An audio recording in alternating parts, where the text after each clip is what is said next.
Seorang copet babak belur dihajar massa.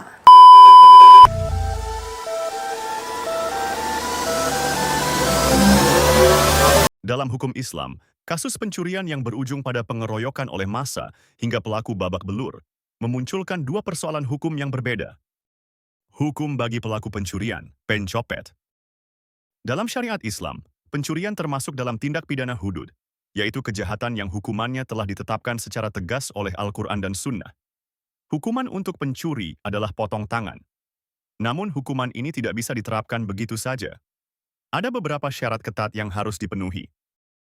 Pencurian harta. Barang yang dicuri haruslah harta yang memiliki nilai, nisab, dan para ulama berbeda pendapat tentang batasan nilainya. Ada yang menyebut 1/4 dinar atau lebih. Barang terjaga, hirs. Barang tersebut harus diambil dari tempat penjagaannya yang semestinya. Pencopetan, dalam beberapa pandangan ulama, tidak termasuk dalam kategori ini karena barang diambil di tempat terbuka dan tanpa pengamanan khusus, sehingga hukuman potong tangan tidak berlaku. Beberapa ulama bahkan membedakan antara sariqah, pencurian biasa, dan ikhtilas, pencopetan, di mana hukuman untuk pencopet adalah ta'zir, hukuman yang ditetapkan oleh hakim penguasa. Bukti yang kuat, hukuman hudud hanya dapat dijatuhkan oleh penguasa atau hakim yang berwenang, bukan oleh masyarakat, setelah melalui proses peradilan yang adil dengan bukti yang sangat kuat. Misalnya, kesaksian dua saksi laki-laki yang adil, atau pengakuan pelaku. Jika syarat-syarat di atas tidak terpenuhi, hukuman bagi pencuri adalah ta'zir, yaitu hukuman yang ditentukan oleh hakim. Hukuman ini bisa berupa cambuk, penjara, denda, atau hukuman lain yang dianggap efektif untuk membuat jera pelaku. Hukum bagi massa yang melakukan pengeroyokan. Hukum Islam melarang tindakan main hakim sendiri. Pelaksanaan hukuman hanya sah jika dilakukan oleh penguasa atau aparat yang berwenang setelah melalui proses peradilan yang sah.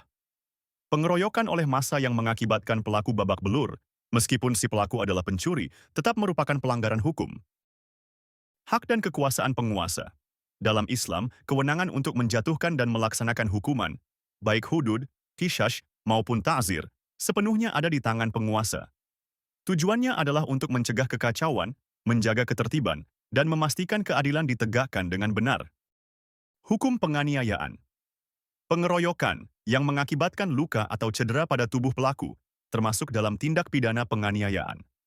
Dalam kasus ini, massa yang melakukan pengeroyokan bisa dikenakan hukuman qisas, balas setimpal, atau membayar diat, denda, jika pelaku meninggal atau mengalami cacat permanen. Hukuman ta'zir. Jika penganiayaan tersebut tidak sampai mengakibatkan kematian atau cacat permanen, hakim dapat menjatuhkan hukuman ta'zir kepada para pelaku pengeroyokan. Hukuman ini bisa berupa hukuman penjara, denda, atau sanksi lain yang dianggap pantas.